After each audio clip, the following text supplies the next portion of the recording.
Good morning! That is RJ here, Offshore Life. Ngayon, we are going to connect a Hooper Dredger. Kaya lang sa nakikita nyo, it's bad weather.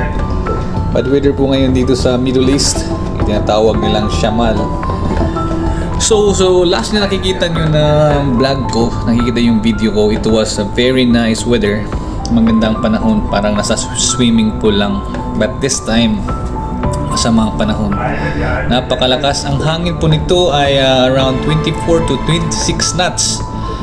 And yeah, sa makikita nyo, we are going to assist. Ikukunik namin yung line ng rubber pipeline na nandyan ngayon sa harap namin. May lubid dyan, around 20. May wire na yan ang nagkukunik dun sa pipeline. So may parating na malaking barko, yan ang Hooper Dredger. In about 10 minutes nandyan yan sa harap ko. Pero sa ngayon, sinalubong ko muna yung hangin tsaka yung alon. Kasi kung tatalikod ako, mapadpad ako ng mabilis. So I need to face the wind. Kasi it's normal process na pag ganito, harapin mo yung wind tsaka alon. But nandito na nga yung Hooper Dredger sa likod ko. I need to turn starboard. So kasi kinausap ko sa kanina na pag yung malaking barko, tawagan niya ako pag naka full stop na siya, then I need to proceed. Kailangan kong abante at ibigay ko, i-turn over ko sa kanya yung wire sling na mahaba. Yan, sa nakikita nyo, nandito na yung malaking Hooper Dredger. So nandito yung napakagaling at mga eksperensyadong mga AB. Medyo yung alon ngayon nandito na sa likod ko, so it's a dangerous maneuver kasi pwede kang itulak ng alon papunta doon sa malaking bangka o vessel, bangka maliit. Yan, kaya sinabihan ko siya, yung malaking vessel, yung Hooper Dredger, na please tell me if you are full stop, then I can proceed slowly to your position. Yan, ready na yung hook, position na yung mga AB. Yan, napakalaki niyan. So dapat ingat na ingat talaga. So nakikita nyo last video ko, napakalinaw ng dagat na yun, napakalinaw, parang swimming pool. Ito naman kabaliktaran. Yan, siya napakalaking vessel niyan. Ang gross tonnage niya nasa around 26,000 gross tonnage or 30,000 gross tonnage. Ang sa amin is only 210 gross tonnage. Yan, malapit na. So I need to a little bit kick ahead. Yan, para lalapit. Huwag naman masyadong bilisan, baka madiretso ka dun sa Yan, this time they're using a heaving line para sila yung maipasa sa amin para mas mabilis and more safer for the guys to catch up the wire. Yan, hinihila nila yung itong tinatawag na heaving line, giya sa Bisaya. Yun. So I need to kick ahead para lalapit, para mahirapan yung mga AB. Yun, kukunik nila sa hook na may G-hook. Yan, G-hook to G-hook.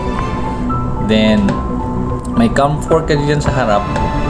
Yan, yung mga AB na dyan, nandyan yung cam fork. Ikukunik nila yun. Yan, so I need to press down, let it go. Yan, yun, let go.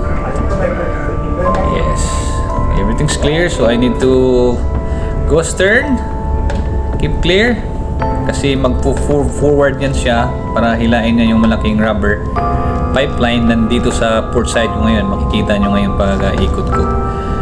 Yan, medyo masama talaga ang panahon, napakapangit ang panahon ngayon. Pero yun nga, Lord, thank you so much for this wonderful job.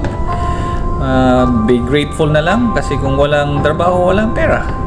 So this is our life as a seaman dito sa offshore. Ayan, kaya thank you for watching. Kung naabutan nyo tong nandito pa kayo ngayon sa area sa video na to, sa nanood pa rin kayo, kung naabutan nyo pa itong video na to sa area na to, please subscribe Daddy Sarge, please, para for more video. Please click the subscribe icon, and for more video gagawa pa tayo about offshore life, offshore job. So ngayon, I am clear, so I need to proceed forward.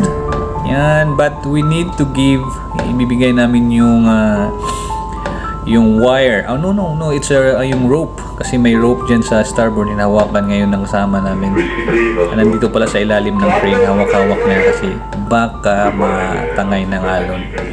Yung alon ngayon nasa stern ko, so when I turn to port side, sigurado napalakas ng alon na to, napakalakas ng alon.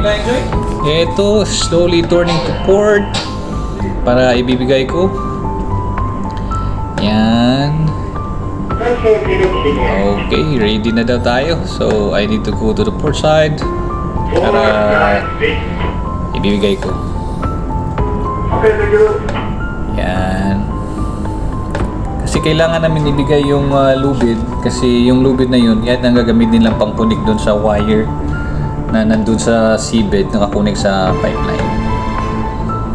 Yung, tingnan mo naman kung gaano kalaki yung vessel na yan, yung barko na yan. Ang tawag dyan is Hooper Dredger vessel. Yun. So nawagan ko na yung mga samahan ko. Ang trabaho namin is 24 hours operation, 12 hours sa isang kapitan, 12 hours sa isang kapitan. So yan, may dalawa siyang AV.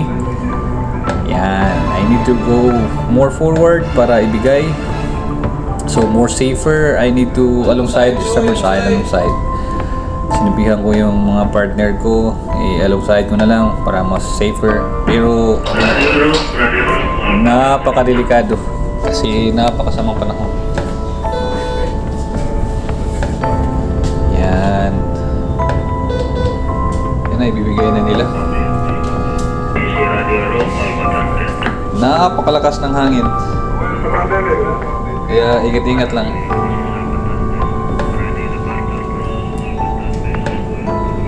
Yun.